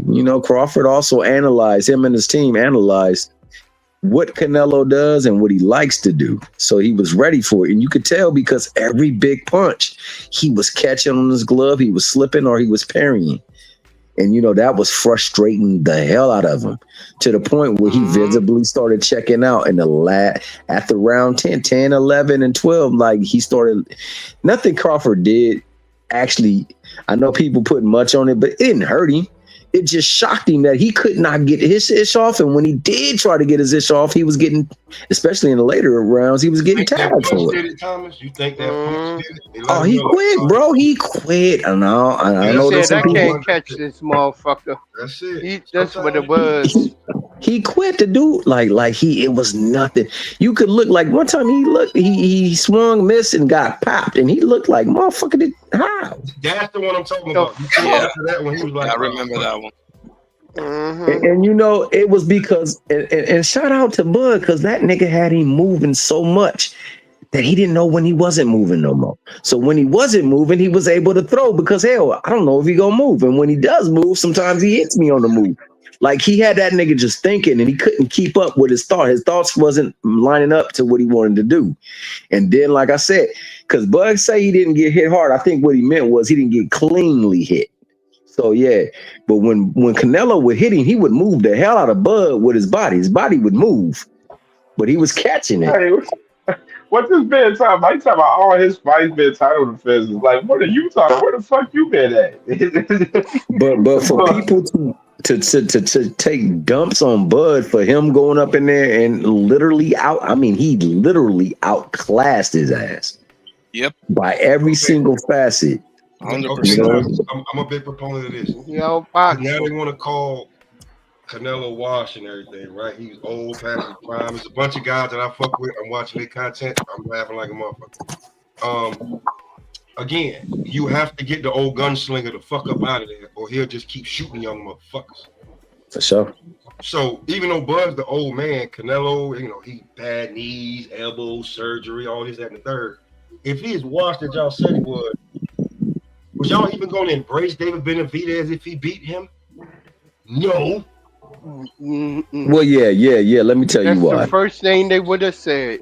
No, they would have stripped David Benavidez win. They'd have been calling him. Man, listen, he'd have got way worse than what Oscar got leading up to the Julio fight and after that fight. I was just about to say that. My fault, but go ahead, bro. Cook there. I'm gonna be no. You right. You right from that aspect. I wanted to say this too about Canelo though, and then this is what pertaining to the main topic at hand. Like, Bud, I don't think he's going to campaign at 168. There ain't really no fight there that he really interested in for real, because he just liked the matchup that he had with Canelo because he thought that was even matchup for him, that he can beat that guy. But other guys, he's not going to campaign. Of course, he mentioned that he will possibly look at going down to 160 probably. So with that being said, these 168 titles about to be freed up to that division, and we gonna get to see guys scrap for these titles. So that's why I said Bud did us a favor beating Canelo ass, because now we gonna get to see some good scraps at 168 with the titles being dispersed out now, possibly if Bud ends up vacating. That's if they go ahead and strip them. Because Bud can keep the belts, go ahead and try to do something at 160. Or, like I said, he can finally go ahead for once and defend an undisputed title. It's ridiculous. How many times has this guy had, he 3 times undisputed? Is he ever going to fucking defend the damn titles? Seriously. Is he ever going to do that? That's some bitch shit. Seriously. Look, he didn't do any of the heavy lifting on obtaining any of those undisputed titles.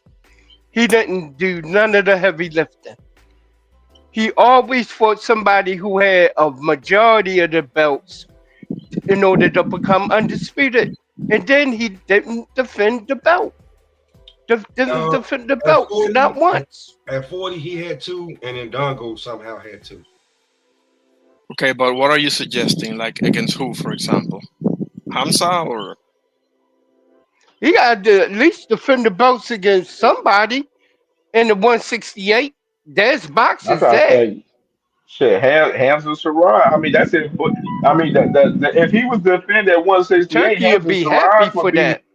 Here, Turkey would want to put that on. If that's the case, if it's Hamza Saraj, that'd be the significant name. But that's if Bud want to fight Hamza Saraj. Bud might not want to fight him since unless the money is good, and Turkey just You see, overpaying for the fight. and I you think know that he's the gonna best have move, that shit over in Saudi Arabia, and he's gonna have all the money on the table for his ass. the best move to me is 160 for Bud Crawford. I think there's a lot more to be accomplished there. Yeah, but how many times he gonna have to fight in order to get it? 3. Get all of the belts. Three fights. Yeah, I think 3. I think that's all he need to fight. He been fighting one fight a year for the last couple years, man. Yeah, I know. I hear you. But I think if he can pull that one off, bro, like, oh man, he's that would really 38. be something else. I know. But he's a young 38, bro. He's never really, he hasn't been punished that much. That's what I really look at. Like, how much punishment have you, how much wars have you been in? You know, that's what really matters to me more so than the number, you know? Man, Bud already pushing a basketball team. Go ahead and finish it off. Nigga. Get you 10 kids. Keep doing construction. Going off success, my nigga. You ain't got to do nothing else. You ain't got to do nothing else, nigga. What else is out there? I'm like, we talking about it, right? But okay, let's think about it. Big money fight, but he can get 50, 60. Rematch with Canelo or Tank Davis? Man, he is not going down to fight Tank. No, I'm cool. I'm cool with him retiring. I'm perfectly fine with him retiring. There's no fight out there, bro. Like, this is not an Andre Ward thing where you can keep trying something. There's nothing. There's nothing. Then again, he seeing how him and RJ Ward is tight. If he don't want no more checks, he probably go ahead and bounce out. But knowing Bud, he gonna want a couple more paydays. For real. Like, you got, like, now you're at the spot where I'm not doing. You can finally get that money. I need $25 million for whoever I'm finna fight. Minimum. I just beat a dude who got $150 for fighting me. I should be getting at least a third to half of what the fuck y'all paid him now. Because I beat him convincingly. I'm the fucking guy now. It's me. But he won 50 plus now. So 50 plus. If it ain't a rematch with Canelo, Tank Davis fight. We ain't even talking about the art. We talking about the fucking business of it. It ain't gonna be Tank. It ain't gonna be Canelo again. Who? We keep talking about Dave Benavidez. I think he's locked in on trying to get Bivol right now. Yeah. After this fight, so y'all talking about him coming back down. Y'all do know this man walk around. He trying to be undisputed at He's trying to be undisputed at what? 170? Yeah, 175. I heard that he made me think about going to cruiserweight because he was trying to catch John Tapia. So when it comes to Dave Benavidez, yeah. But when we start talking about everybody else at 68, who's gonna get him the bag? That's the thing. I don't see anything that's bigger than a Janibek fight or even an Adames fight over at 68. That's the thing. Unless Benavidez can drop back down, and that's a big if. I don't think he want to do that, man. Me neither. I think at 75. This will be his third fight, and then you say come back to 68. Bostic, Morrell, and now Yard. Yeah, the third fight. You know what I'm saying? And then you're gonna come back to 68 when he was like, motherfucker, I've been campaigning that my whole life. Y'all did me dirty for 2.5, 3 years. I move up. As soon as I get the title eliminator, y'all saying if I can make 68, you can get the Canelo fight. Eat a dick, bro. Mm-hmm. That's what they You know what he's trying to do. Come on, He's trying to poach Benavidez from PBC. Who is? Oh, the Turk. I'll be real with you. Yeah. I'll be real with you. Benavidez stock won't skyrocket until he get with his cokehead brother Oscar De La Hoya. Say what you want. They the same person. They the same person. Just David Benavidez don't hide it. They the same person. I mean, David Benavidez had issues back in the day, but I don't think he's you know, I think he's reformed. Okay, will they fight any and everybody?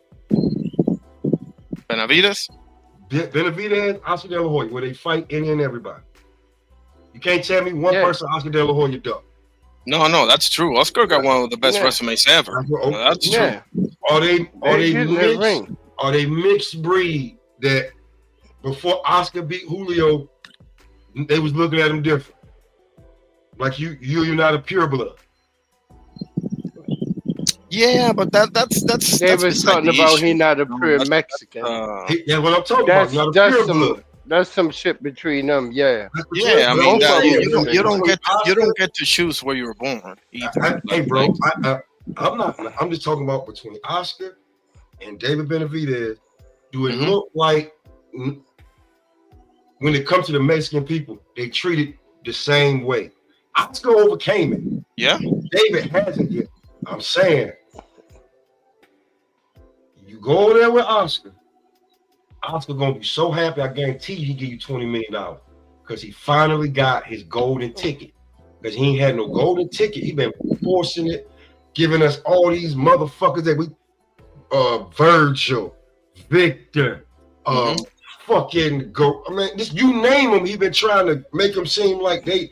When he lost Canelo, he been hurt ever since. Been a 20-year feud. You get David Benavidez. Man, but David Benavidez is not gonna fuck with Oscar De La Hoya. He loyal. I'm just saying. He loyal to Al Heyman, man. But what's your? He got a kid named after Al Heyman, man. That's true. He not messing with. He not going over there and mess with him because you know why? Oscar De La Hoya fucks his fighters over the same way he was getting fucked over by Bob Earn. I don't think he can fuck David over. I think David will catch him in the office and beat the shit out of him. That's the difference. Yeah, but he will fuck him over. He will fuck him over. He gonna try because we know David is a stand-up nigga, and that's just not gonna happen.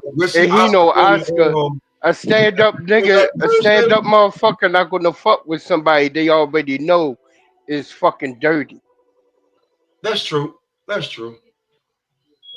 I'm thinking Dave Benavidez, Oscar will be doing Throwback Thursday with a blank screen because his eyes be fucked up. Because that nigga still snorting that cocaine. He dancing around in his underwear, butt naked and shit with his girlfriend. I was like, yo, what the fuck? You seen that video? Bro, listen. That nigga worse, crazy, listen, I've seen worse. And if Oscar want to live his truth now, because that statement that Floyd said is crazy. He said, Oscar want to be like me. Oscar want to curse and do this and say that. But he can't do that because he got to portray this image. Now we see Oscar out here fornicating, damn near doing porn videos and telling and steady telling Canelo, fuck you. He mad as shit. Canelo said fuck him and bounced on his ass and started making big bank. Oscar mad as shit because he can't get none of that money. That's just like motherfucking Floyd mad at Tank because he can't get none of that money. The best he could do is try to fuck him over when he try to have his fights. You talking about thing, that's another thing. Getting with two hating ass motherfuckers. Getting with a great that for Canelo, Oscar was like, hey man, we can't keep paying you goddamn $30-40 million for you to fight your sparring partner. You pay me what I want you to pay me. No, I won't pay you that. I leave it. Fuck you. And that's how this shit go. This shit with Floyd and Tank, bro. This shit with Floyd and Tank, bro. They wanna I want to know the real story. I'm tired of hearing the daughter to the backlash. I want to know the real fucking story. That'll do it. Just ego. And then the fact that he get ready to bounce on his ass and start getting paid more money, and he can't get a cut of that shit. Yeah, that'll make a nigga start acting all crazy and strange, yo. For real. Especially when it's though he don't have none of his fighters ready. But Tank wasn't the only one that left. A whole lot of them left. A whole lot of his blue chippers left. He got 3. You know what I mean? He got 3 left. Now he building back up. Yeah, he got it's Carmel is the most popular. Yeah. The other guy. What's the other guy? And when was the last time we seen Camille fight? Don't do that. Don't do that. I'm trying to go through the. What the fuck? I think it was Saldivar, right? It was Saldivar, I think, the last time. Oh no, I think he fought afterwards. Who's the other guy? It's because my favorite. Yeah, it was that other guy that's Yeah. Oh, I forgot his name. Well, yeah, I forgot I watched it the other day. Hold up, I'll find it. Hold up. Because I know he fought on the undercard of Benavidez. Yeah, that's Kumel Moulton. That was Moulton that didn't make weight. Yeah, Moulton. Because he was fighting under Danny Garcia. My favorite is Wait. My favorite is Joseph Brown. He's got the goods. He's got the goods, bro. Joseph Brown, humble, 6'2", 3, 19 years old, ain't fully got his man strip, ain't fully growing. He's 75-0 in combat fights, including K1, jiu-jitsu, mixed martial arts, and boxing. He wants to be the first one to be champion in mixed martial arts and boxing. Hey, y'all, I'm about to shut it down, fellas. About to shut down the Carter, man. Salute to y'all fellas, man. Salute to y'all fellas, man. Y'all already know, man. I might end up being live Friday. I'll let everybody know what time, man, for sure. Man, salute to y'all fellas for sure. Send the bat signal out, bro. We be here. Oh, no problem, man. Appreciate it. You already know. Salute, Cam, and keep running that Ohio shit, even if niggas don't like it. Keep running that shit. Oh, man, you already know, bro. You already know, man. Hey, I'm gonna have a conversation with Cam one of these days about football, because I don't know too much about football, but I would like to hear what he thinks. Oh yeah, but you know, I talk that football always, man. You know, it's a big week on football, college football, and NFL this week, so it's lit, man, for sure. Man, salute to y'all fellas, man. Especially coming up this weekend. Thanks, all right, Cam. One love, brother. All right, y'all. Peace and blessings. You already know. One love, all right, man. y'all. Blessings, y'all. For sure, man. So you already know, man. This was another banger today, man. Banger ass show, man. You already know, y'all watch this on the playback. Make sure y'all hit the like button, man, for sure. And subscribe to the channel if you ain't subscribed, man. We definitely working, man. And I gotta mention, go back and watch me and my sis, Jan Queen Boxing show from earlier, our new show called Read the Room, man. We just dropped it this morning. The episode is fire. Check us out, man. We definitely cooking up over there for sure on this new show for me and Jan Queen Boxing, man. We definitely working, man, for sure. Man, salute to y'all, man. This was another banger. And we out of here. You heard. And we will see y'all this weekend. And make sure y'all tap into the content of the videos, man, for sure, man. Y'all already know the vibes. And we will see y'all. Bye.